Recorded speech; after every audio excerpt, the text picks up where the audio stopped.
प्यारे छात्रों, 8वीं की कक्षा की हमारी तैयारी चल रही है, परीक्षा की तैयारी चल रही है।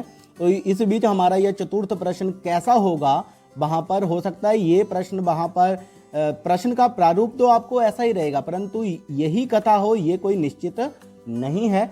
इसलिए आपको एक इस तरीके से तैयारी करवाने के लिए कि किस प्रकार से आपको वहाँ पर प्रश्न आएंगे ये बताने के लिए है ये। तो चतुर्थ में देखिए कैसा आएगा कि पाठ्यपुस्तकम आधारीकृत्य कस्याचित एकस्या कथायाः सारम। जब आपका चतुर्थ प्रश्न आपको परीक्षा में देखने को मिलेगा, उसमें आपको कोई एक कथा जो आपके पाठ में होगी उसको आपको हिंदी भाषा में लिखना है। हिंदी भाषा में इसलिए आप अपनी पाठ्य पुस्तक में से जो कथाएं हैं, कहानियां हैं, उनको अच्छी तरह से याद कर लें, ताकि परीक्षा में वो आपको 5 अंक देने वाली हैं। कितने अंक देने वाली हैं? 5 अंक। यदि आप एक कथा याद कर लेते हैं कोई और परीक्षा में वो आ जाती है तो आपको सीधे 5 नंबर वहां पर मिल जाएंगे। तो यहाँ पर देखिए 2 कथाएं पूछी गई हैं, इनमें से एक करनी है आपको, बिलस्य वाणी न कदापि में श्रुता, और दूसरी है प्रेमली प्रेमल्याश्च कथा। तो इनको आप कर लीजिए, इनमें निश्चित रूप से एक तो आ ही जाएगी परीक्षा में आपको। उसके बाद देखिए अधो लिखितेषु प्रश्नेषु केषांचित चतुः प्रश्नानाम उत्तराणि संस्कृत भाषायाम लिखत। कितने नंबरों का है ये? 4 नंबरों का आपको 5वां प्रश्न आएगा परीक्षा में। तो देखिए क्या है, अधोलिखितेषु प्रश्नेषु आपसे प्रश्न पूछे जाएंगे जिनमें से केवल आपको 4 प्रश्नों के उत्तर देने होंगे। आपको ज्यादा प्रश्न दिए गए होंगे परंतु केवल आपको 4 करने होंगे जो आपको अच्छे से आते होंगे। जैसे यहाँ देखिए कौन कौन से प्रश्न हैं। खरनखरः कुत्र प्रतिवसति स्म, कूपः कीदृशः अस्ति, के सम्माननीयाः, चंचलेन वने किं कृतं, प्रेमलः कथं श्रान्तः आसीत्, व्यसनिनाः किं नश्यति। तो इन प्रश्नों के आप अच्छे से देख लें। तो ये एक प्रारूप है कि इस तरह से आपको प्रश्न पूछे जाएंगे जो आपकी पाठ्य पुस्तक में से होंगे, तो उनके आपको प्रश्नों के उत्तर लिखने हैं। और ध्यान रखना है 4 नंबर हैं ये सीधे आपके लिए। उसके बाद चलते हैं अपने छठे प्रश्न। छठा प्रश्न कैसा आएगा परीक्षा में? छठा प्रश्न कुछ इस तरह से होगा आपको, रेखांकितानि पदानि आधृत्य 5 प्रश्न निर्माणम कुरुत। अच्छा, आपको हो सकता है ये जो प्रश्न हमने दिया है ये ना आए वहाँ पर, ये आपको बस बताने के लिए है परीक्षा की तैयारी कैसे करनी है आपको। और ये जो छठा प्रश्न होगा परीक्षा में आपको 5 नंबर के लिए होगा। तो ये 5 नंबर आपको अपने पक्के करने हैं। कैसे? जैसे यहाँ देखिए, लुब्धस्य यशः नश्यति, ये रेखांकित पद है, इसकी जगह पर हमें यहाँ पर प्रश्न निर्माण करना है इसका। तो ये तो उत्तर है, पहले से ही उत्तर हैं सभी। गजधरः सुंदरः शब्दः अस्ति, तेषां स्वामिनः समर्थाः सन्ति, तडागः संसार सागराः कथ्यन्ते, मधुमक्षिका माधुर्यमेव जनयति, गुणाः गुणज्ञेषु गुणाः भवन्ति, महतां प्रकृतिः सुस्थिरा भवति। तो प्रश्न कैसे बनाने हैं हमें, ये हमें देखना है। जैसे लुब्धस्य,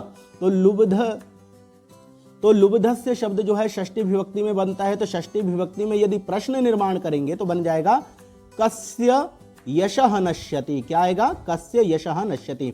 गजधरः, तो ये गजधरः बनता है प्रथमा विभक्ति के एक वचन में, तो इसलिए प्रश्न भी हमारा एक वचन में बनेगा और पुल्लिंग में बनेगा। कः सुंदरः शब्दः अस्ति, तेषां स्वामिनः समर्थाः सन्ति। तो तेषां की जगह पर आ जाएगा केषां, तेषां की जगह पर क्या आएगा? केषां। उसके बाद देखिए तडागाः, तो बहुवचन का प्रयोग है यहाँ पर। और पुल्लिंग में किम शब्द से कैसे बनता है? कह कौ के संसार नायकाः कथयन्ते। तो यहाँ देखिए क्या लिख देंगे? के आ जाएगा। उसके बाद देखिए मधुमक्षिका माधुर्यमेव जनयति। मधुमक्षिका शब्द क्या है? स्त्रीलिंग है, लता की तरह चलने वाला है। तो किम शब्द जो है उसमें कैसे चलेगा? का, क्या आएगा? का के कह, तो एक वचन में बनेगा का माधुर्यमेव जनयति। उसके बाद च देखिए प्रश्न क्या है? गुणाः गुणज्ञेषु गुणाः भवन्ति। गुणाः कहाँ बनता है? गुणः गुणौ गुणाः। काः क्या आएगा? काः गुणज्ञेषु गुणाः भवन्ति। महतां प्रकृतिः, महतां का स्थिरा भवति। अच्छा, प्रकृति ही शब्द जो है वो स्त्रीलिंग है, तो स्त्रीलिंग जो होता है तो किम शब्द से उसकी जगह पर बनता है का। तो क्या लिखेंगे? महताम का सुस्थिरा भवति। इस प्रकार से प्रश्न हमें वहां पर बनाने हैं और हमारे सीधे खाते में आ जाएंगे 5 नंबर। ये देखिए 7वां जो प्रश्न होगा वहां पर कुछ इस तरह से होगा।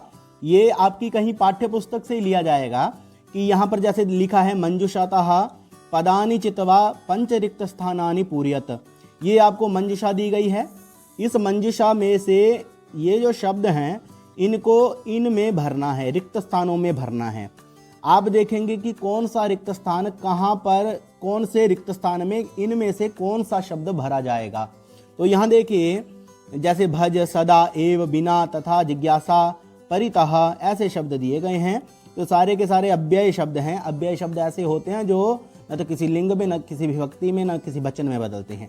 सूर्य पूर्व दिशायाम उदेति, तो यहाँ पर देखिए क्या आएगा, फिर यहाँ पर सदा आएगा। सदा क्यों आएगा? क्योंकि सूर्य जो है पूर्व दिशा में सदा उदेति, सदा उदित होता है। अब देखिए आपने पंक्ति सुनी होगी, गोविंदम भज गोविंदम भज गोपालम, तो यहाँ क्या आ जाएगा फिर आपका भज यहाँ पर आ जाएगा। उसके बाद देखिए मम मनसी एका, क्या? जिज्ञासा। क्या है? जिज्ञासा। तो इस तरह से आप भरेंगे। उसमें परीक्षा में भी आपको ऐसे लिखना है। अच्छा, परीक्षा में आपका प्रश्न पत्र काफ़ी लंबा है। ये जरूरी नहीं है कि सारा का सारा आप उतारें, वहाँ पर आप सीधा उत्तर भी लिख सकते हैं। जैसे क का उत्तर सदा है, ख का उत्तर भज है, ऐसे भी लिख सकते हैं। सत्यम, आपने कई बार सुना होगा सत्यमेव जयते। तो यहाँ देखिए सत्यम लिखा है और जयते लिखा है, तो यहाँ हम क्या लिखेंगे? एव यहाँ लिख देंगे तो बन जाएगा सत्यमेव जयते। मिलाएंगे तो बन जाएगा सत्यमेव जयते।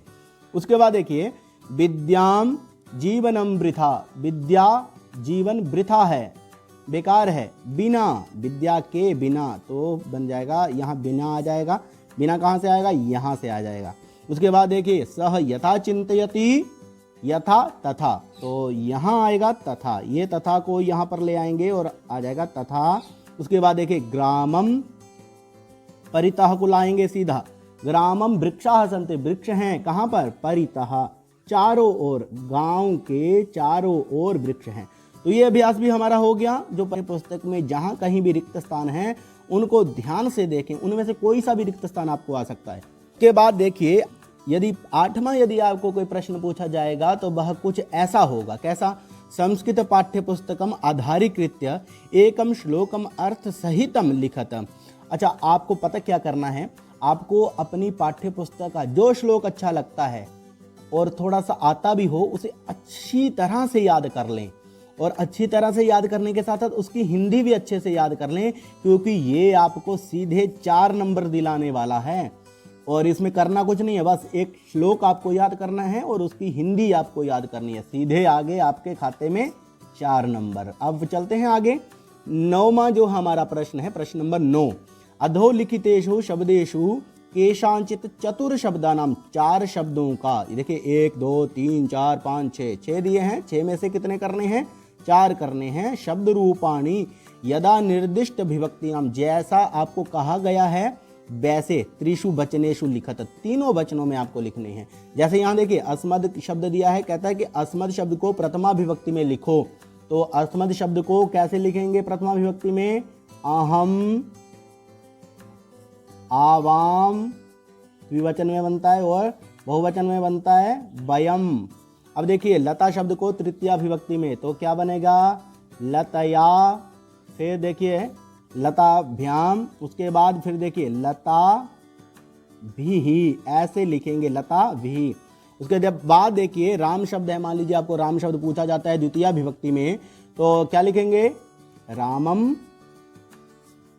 रामऊ और रामान बहुवचन में बनता है। ठीक है। अब देखिए नदी शब्द है, आपको सप्तमी विभक्ति में पूछा गया है, तो क्या लिखेंगे? नद्याम, नद्याम, नद्योः, और बहुवचन में नदीषु। शाबाश। अब देखिए किम शब्द है, पुल्लिंग में लिखना है। किम शब्द आपको पता है स्त्रीलिंग में भी चलता है, नपुंसक लिंग में भी चलता है। तो यहाँ तो देखिए किम शब्द को पुल्लिंग में लिखेंगे और षष्ठी विभक्ति में लिखना है। तो बिल्कुल आसान है, कोई मुश्किल नहीं है। कस्य और कयोः तेषाम होगा। ठीक है।